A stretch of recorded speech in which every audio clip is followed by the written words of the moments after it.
सकाळी सगळ्यात पहिल्यांदा सगळं आवरायचं म्हणून ठरवलं. पहिल्यांदा सगळं बेड साफ करायचं घेतला, कारण की परी उठलेली होती तर मग सगळा बेड साफ करून घेतला.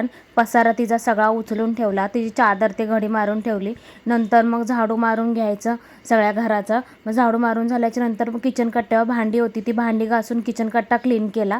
ती पहिल्यांदा लादी पुसून घेतली. त्याच्यानंतर मग परीला आंघोळीला घेतलं. तर आंघोळ झाली परीची, तर मग परीला व्यवस्थित तयार केलं आणि तयार करून झाल्याच्या नंतर मग दुपारी जेवण करायला घेतलं. तर आज मी दुपारी जेवणामध्ये मटकीचं कालवण केलेलं होतं बटाटा टाकून, त्याचबरोबर भाकरी केलेलं होतं आणि जिरा राईस पण केलेला होता आणि पापड केलेलं होतं. मग दुपारी आम्ही सगळ्यांनी जेवण केलं. मग संध्याकाळी परी बाबांकडे गेली.